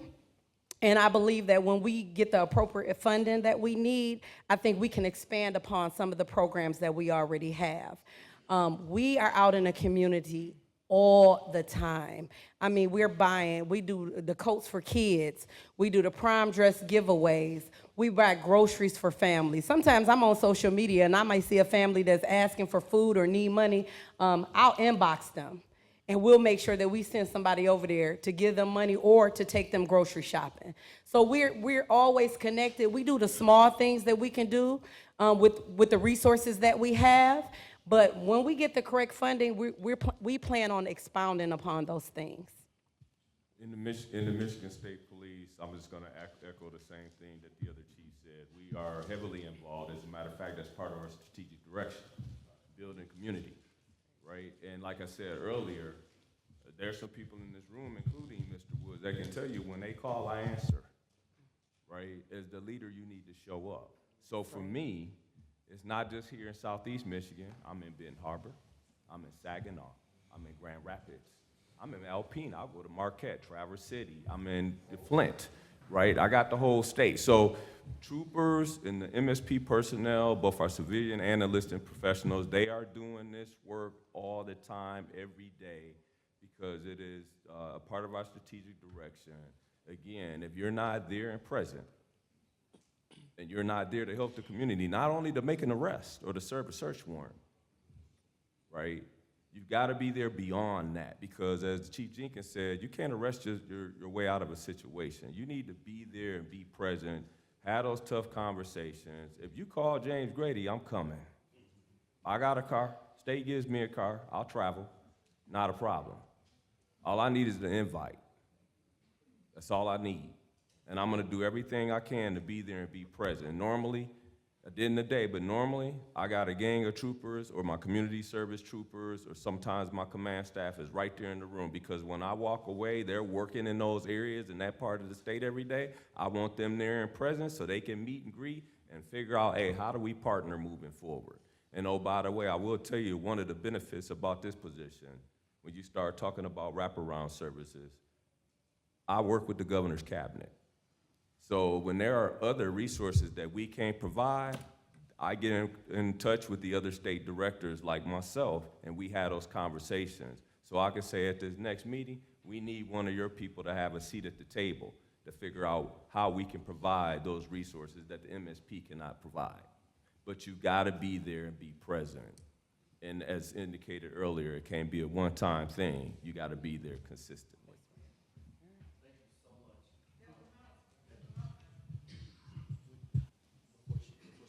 I really appreciate the feedback, because we're in a time now, our young people definitely need the guidance, especially with the leadership, the administration we have on Pennsylvania Avenue. And right now, our young people, it's sad to say, that they don't know what's to come. Where some of us, we have careers, we probably have savings, and we're prepared, but a lot of our young people up under us, they don't know what it's like to purchase a house. They don't have a savings account. So that's when I say the community, what resources that we have to prepare our future so that they can be established like some of us are. We don't want to die and then the legacy leaves, it stops with us. And I find it interesting, and I know Chief touched on this earlier about hiring. So I get to the point with youth groups, I don't care if I got to put a load of them on the bus and bring them up to Lansing just so they can see, and I can plant those seeds, because this profession is an option for them in the future, right? It's a good, noble profession. We enjoy what we doing over the course of our career. And all of us sitting up here, we've been in the business for a long time, right? We need the representation. We need people to come back and service their communities. And to me, what better way to do it? Good afternoon, everyone. I'm Dr. Ratanji Kendricks Bailey. I am the founder of Hezekiah Kids, co-founder of Dream Tech. So I'm standing up because I want to talk to the police. I did the 313 Mental Health Summit in Detroit. So I'm getting a phone call. Hezekiah, can you please send it to the chief? I need you to stand up. No, I need my son to stand up.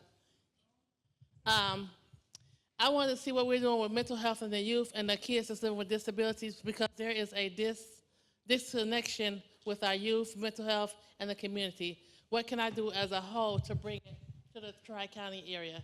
Because this is my 7th year doing it, and I have community conversations with the kids, the parents, and the community, and I'm also doing it out of state. But I want to stay in Detroit because I work for DPS. I run 2 foundations in the city of Detroit. So I want to make sure our kids that have mental capacity are receiving those services. I have 5 sons. My youngest son is living with autism, and so is my grandson. So I want to make sure that we're covering all bases, because it's hard out here on the parents of the kids that have special needs, and also the kids that are living with those special needs. And it's hard on the community because we really don't know what they do with those things. And secondly, if there's anyone in the audience that is living with a disability, I do employ through Dream Tech kids, youth between the ages of 14 and 26. It's a summer program, but I'm trying to get it to be year-round. So I will talk with you later about that, Chief. I would respond. Are you connected with, are you a provider for Detroit Wayne Integrated Health Network? They are one of my partners. Okay, so let's talk. James White, former chief of police, who's now the CEO of DWIN, Detroit Wayne Integrated Health Network, is just doing amazing things. We know that back in the early 90s, it was one governor at the time shut down one of our facilities that provided for mental health services, and we've been suffering ever since. But James White, CEO of DWIN, is bringing beds online, being very, very supportive. And so let's talk about, how we can expand. And as you saw when I spoke earlier, as far as our officers working with behavioral health specialists, so that when they respond to 911 calls for persons in crisis, is having better outcomes and getting people the treatment that they need. And we also have behavioral health specialists embedded in our 911 call center. So oftentimes it doesn't even need a police response. And if it doesn't need a police response, we don't send the police, but we're partnering with DWIN, where they'll send out a mobile crisis unit, or divert that caller to the resource that they need so that they can get the help. And we're monitoring it, and thus far it's working well. But specifically to what you're talking about, I would love to partner with you and do whatever I can, because this is great what you're doing. And as going through here, I saw you in there too, Commissioner Ivy.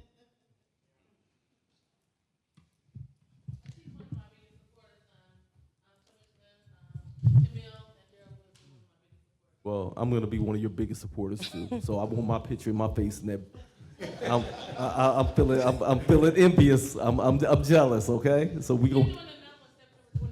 Okay, well my picture need to be in there. Thank you. Hello, my name is Talisha Williams. I am a resident of Farmington Hills, but I grew up in Detroit, and I take a lot of what I learned from Detroit, living on the streets of Detroit, back to Farmington Hills, because people think that crime doesn't happen out there, but it happens everywhere. So I'm always on guard everywhere I go. Right. However, I am also the Director of Security for Detroit Public Library, which we have 21 locations across the city of Detroit. So my question is primarily for you, Chief Beddison. As a safe space for teens and an open and welcoming public space for everyone, including the unhoused community, what can we do to have a better collaboration with the Detroit Police Department, not only for support of enforcement, but to also have a feeling of safety, of a safe place, which can be achieved with programs of support with DPD? And also, because of what's been in the news with teen takeover, our managers, they're all worried about what's coming into our branches, and because when we call the Detroit Police, we don't always get those responses. My office is at in the Wayne State area, so we have a collaboration with, of course, the 3rd Precinct. I know all the NPOs in 3rd Precinct. I talk to them all the time, but because we have locations across the city of Detroit, we would like a better collaboration with the police department. So we're here to serve, and I actually about 2 years ago did a tour of the libraries and went around to various locations, and during the summer, it is just amazing the work that you're doing, the number of youth, our senior citizens, it's absolutely amazing. And so just like your excellent relationship with the 3rd Precinct and the neighborhood police officers, let's have a meeting. I'll share my information with you so that you can have that same type of relationship with each branch in each precinct, because all of our precinct got excellent neighborhood police officers along with that captain, that commander, and so that's easy to shore up really quick. And our neighborhood police officers, that's what they do when it comes to community policing, engagement, programming, and so I couldn't think of a better place to partner than with our libraries. And I would love to see a teen takeover at the libraries. I want to try to get the kids. We're going to put that as a place for them to go and take over and get some good education and get some books and all the other great stuff. Thank you, police chiefs, and thank you, youth ministries. Youth ministries, I hope you pick up some lunches before you go. That does conclude the Q&A portion of our program. Next on the program is the call to action. We're going to recognize our police commissioners who are here and give them an opportunity to speak. We first wanted to bring a former police commissioner, Reverend Jim Holley, to the microphone with a special announcement. And I would like our YAP members to Dr. stand Holley. up, and then I'm going to have you come over here. If you could just line up on these steps, you will be each introduced.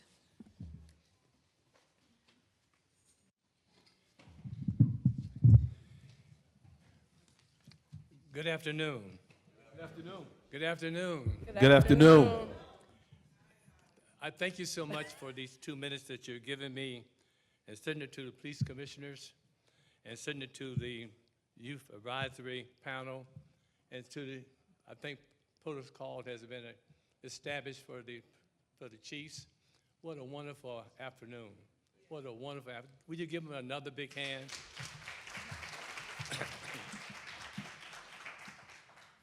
I stand here as former pastor of the city of Detroit, finished after 50 years as a pastor, and stand here at 82 years old now. I want you to know how grateful I am to be able and participate by observation in terms of what's going on this afternoon. I want you to know how I'm just proud of you. I'm proud of each chief. To see you and just seeing you makes me realize after we lost Desi Jackson, was a friend of mine and also we went to school together. And I know that whenever Jesse would see something like this, he always, each and every one of us, he wanted us to make sure that we're proud. And I want you to know how proud we are of each and every one of you. It's the late Benjamin Mays said many years ago, the tragedy of life does not lie in reaching your goal. The tragedy of life is having no goal to reach. It's not a calamity to die with dreams unfulfilled. It's a calamity not to dream at all. It's not a disgrace not to reach the stars, but the grace is no stars to reach. And certainly not failure, but low aim is really the sin. Many of our children are basically, for the most part, planning their funeral and not their future. When I go to a McDonald's and see young people, any fast food, McDonald's is just my spot that I go, and I see young people so dedicated at the store. And I talk to them, and I come to realize that after several months, you have good work ethics, but why are you still here? And do you ever think about doing something else? And the answer always comes back that they really have not given any thought of the future. I'm not here to insult your intelligence. All of us know it's not your environment. It's really you, it's us that's in the environment. That somehow, some kind of way that we got to make it. I was raised in West Virginia by a grandmother. And my grandmother, we were in coal mines. And each time I would see Mr. Woods, Mr. Hodge, and Mr. Jones come up with lung disease because they worked in the coal mines and would die at 50, 52, 60. Somehow, some kind of way, it made a bad taste in my mouth. And so I told my grandmother how I really felt. And she indicated to me, if you want to get out of this situation that you find yourself in, you got to educate your way out. And that's what I've decided to do. And I stand here to let you know that's exactly what I did, is educate your way out. I want you to understand that I'm here to ask you to consider this. As a minister, and my ministry has received $600,000 from the United Way, $600,000 for a tutoring program. I have 300 to 400 spots open. It's all free. If you're going in the 9th grade to the 10th grade in September, I want you to come and get prepared for September. Yes, there's a lot of things you need to be doing you can do this summer, and the chiefs have already indicated.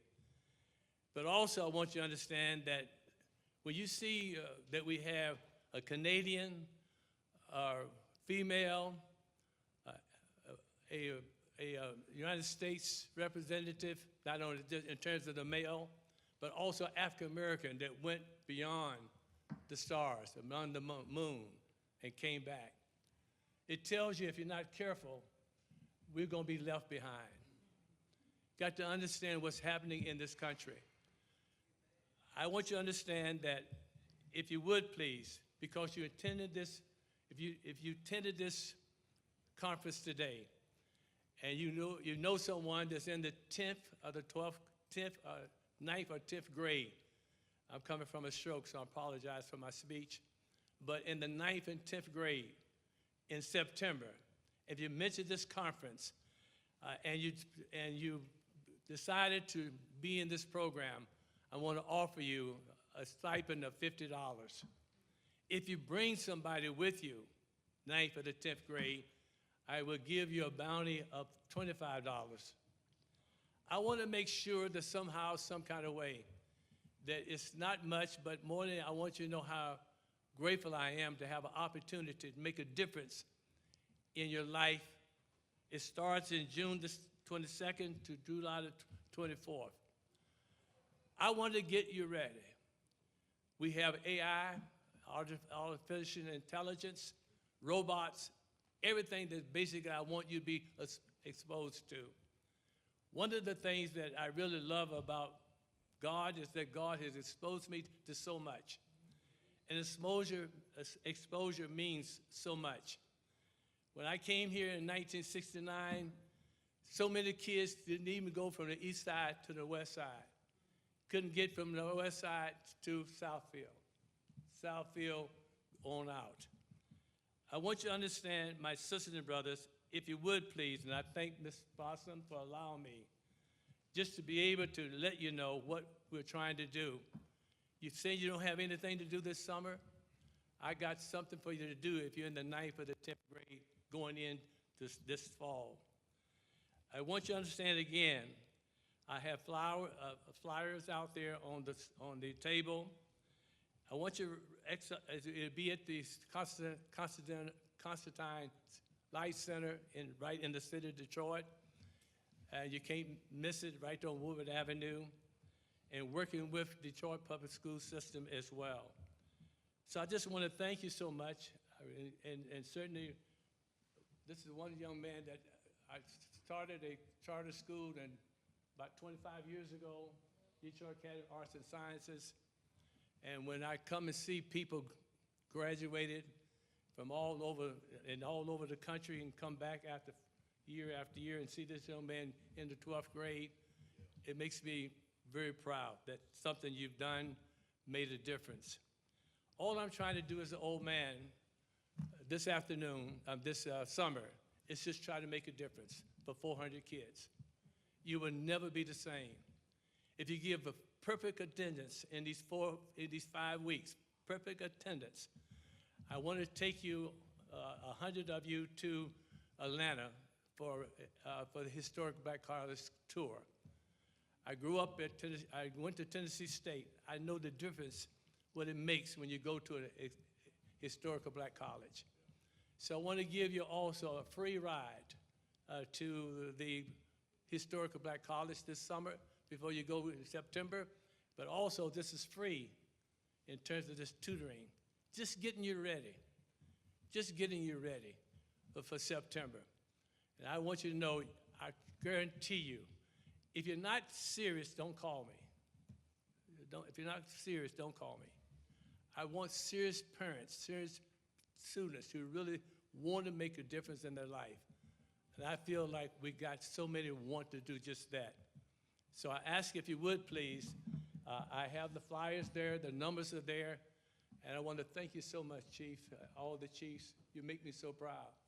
You know, you cannot understand how this makes an old man like me feel, that basically be in this movement all of my adult life, and knowing that somehow, some kind of way, work really paid off. And for that, I'm very grateful and thankful. But I also want you to understand, I've just been blessed with this grant. If I get more than 400, they'll give me some more money. But I just want you to understand, I just think I can handle 400. I got teachers and counselors and any and everything, but more than anything, I want you to know we got a heart for each and every one of you. And I ask for you, just try me. You'll never, never be the same. Thank you so much.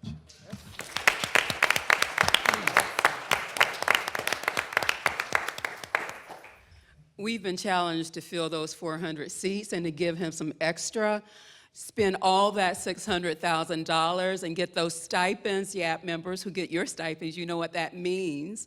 I am going to say that I am Teresa Blossom. I'm the program director for the Youth Advisory Panel. I'm on staff with the Board of Police Commissioners. I want you to meet all the members here today for the Youth Advisory Panel. And I'm going to use my cheat sheet.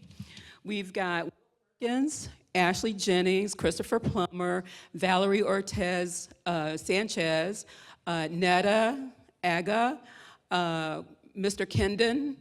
We've got Jayla Jackson, Alexis Escado. We've got Jamaya Ali. We've got Zaya Bailey.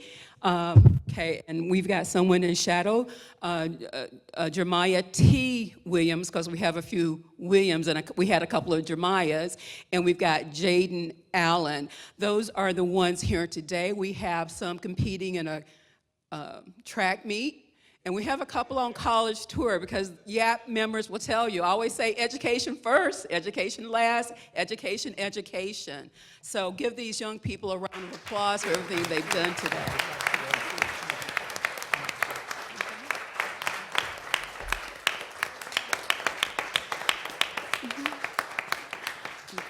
The youth group from the ministries, the Whittier Ministries, had to leave. However, I hope you will stay around and join us for lunch in the media room down the hall. Also, please know for the young people in your lives, the YAP applications are available all year long, but the deadline is every September for the next cohort. And at this time, I would like to bring forward the police commissioners. We have Vice Chair Darrell Woods, Commissioners Williams, Morris, Camille, and Ivy for any remarks that they'd like to close with. Thank you again.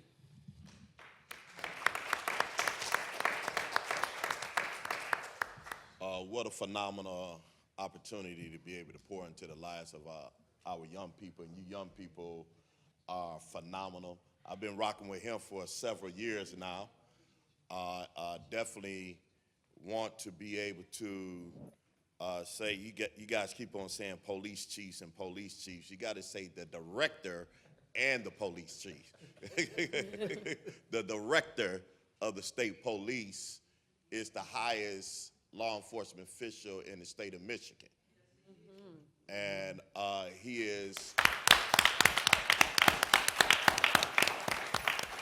he should be regarded as such, and he has been doing a phenomenal job. Have worked with him on numerous initiatives, and so appreciate you, Colonel Grady, for being here today and all of the investments that you have done here in the state of Michigan. And the work, I thought Chief Jenkins was going to speak about the partnership with Colonel Grady and Inkster in terms of being able to help reduce the violence in the city of Inkster. They have a grant there. They have had the opportunity to do some amazing work, get guns off the streets and all of that type of stuff. So you guys would be very, very proud of that. What you guys are doing, we made an investment in you guys last year. I gave my word that we would be able to make sure that we have a scholarship, the first scholarship. I'm glad I was able to be able to make it happen, Reverend Holly, for the Youth Advisory Council. And we want to be able to do that again this year. So any of you anybody in 12th grade, you going to college, we did $1,000 last year, and I want to challenge and stretch some of my friends and brothers and sisters to be able to, we're going to do $2,000 this year, you know, and so if you are going to college, we want to be able to set that protocol up again, Ms. Blossom, and be able to work with this team to be able to do essays on it, and whoever have the best essay, you're going to get that $2,000. You're going to be able to go to school in style, you know, with most style. And so I also want to lift up all three of these chiefs. All three of these chiefs. I know I know this entire panel, and I've watched the work of these leaders. And so I want you guys to know that you have great, great leadership, and they love children. They love young people. The mayor of the city of Detroit loves young people so much that she has started a big youth advisory council and asking advisory councils throughout the city to join forces with them. So if you want to join forces with the mayor of the city of Detroit, you guys can reach out and be able to be connected to that youth council who's doing some innovative work to be able to advise the mayor on youth activities in the city of Detroit. And so we believe in you. We thank God for you. And we're going to continue to invest in you. As long as I'm sitting in the seat as a commissioner, I'm going to make sure that we continue the tradition as I sit there, and I hope they'll follow it when I leave there, to be able to invest scholarships in your lives, you know, because you all deserve it. You guys are dedicated. Our young brother there, he comes to the meeting, he expressed himself very, very powerfully. You guys are doing a powerful job. And so we take our hat off to you, and we're going to continue to encourage you in anything that we can do as a body. If I can do anything as an individual, you let me know, and we're going to do our best to be able to serve you as best we can. Love you all. Thank God for you all. And keep on keeping on. And I see you. You're going to be singing in the play this? Yes. I see you at the play next week. At Detroit School of Arts. He's going to be performing. I was at the school yesterday. I didn't see you. You was with that crew. But we served over 100 and something young people at your school on yesterday.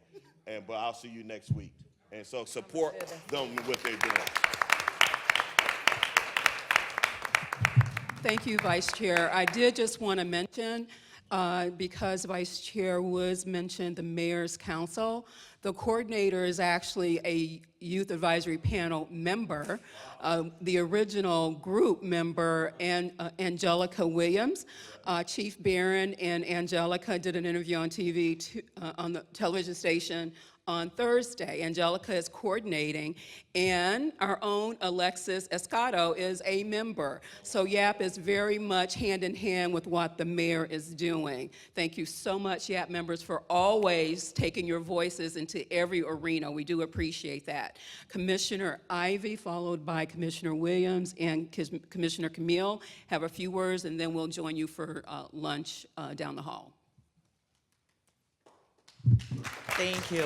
I'm not going to be up here very long. I just want to say I commend you young people for stepping up the plate. You are an example to your peers, and I expect great things out of you, because in my future, as I age up, I want to be able to have a community that I live in where young people are thriving. So thank you for your leadership, and continue your leadership, and also just keep spreading the good news with your friends. Have these kind of conversations on and off the camera.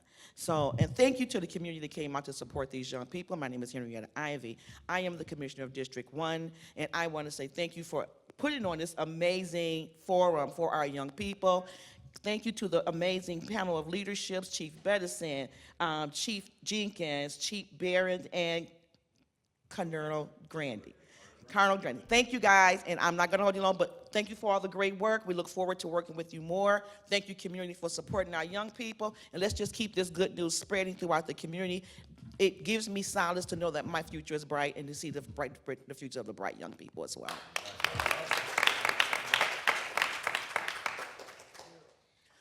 I'm Commissioner Lavish T. Williams. I heard it was another T. Williams up there. I like that. Which one was it? Jemiah T. Williams, what's going on? Listen, I want to echo the same words that Commissioner Ivey has said. This is great to see the community come together, to see the young people that's in this room. Y'all are the future. We're here today, but tomorrow it's all you. And I'm not going to be here forever, just like it was mentioned earlier. And we need people in leadership positions to take our places. And we want the young people to shadow and follow what we're doing today so that y'all can take over tomorrow. So that's all I got to say. Thank y'all. Thank everybody that came out. And we need more community support. Like Mother Bernice said, this room should be full. But as we keep doing it, and we got some great commissioners out here with the work we're putting in, we're trying to work with the community, with the city, so that we can fill these rooms, get more young people involved, get more of the community involved, so that we can make a better city and a better way of living for the people in our cities. Thank you.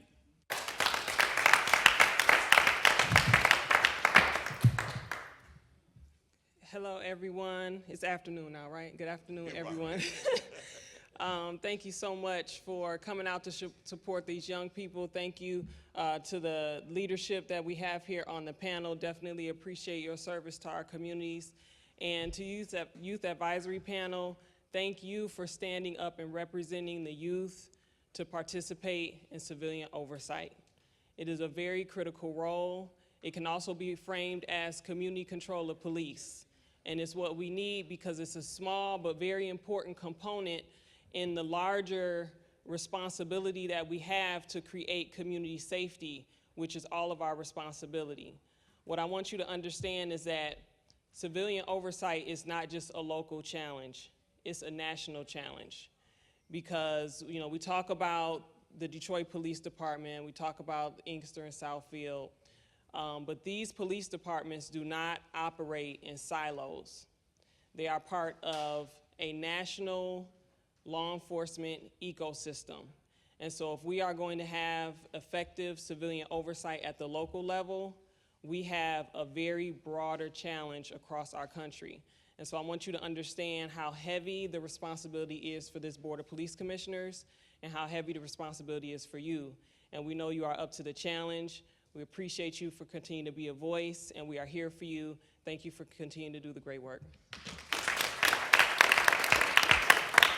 And I'm proud to announce that 1,000 of those dollars has been raised by Sister Lodi there, the wife of Reverend Holly. She just told me that they're going to give $1,000 towards that scholarship. So we're going to make it a $3,000 scholarship. All right? Thank you. Thank you, everyone.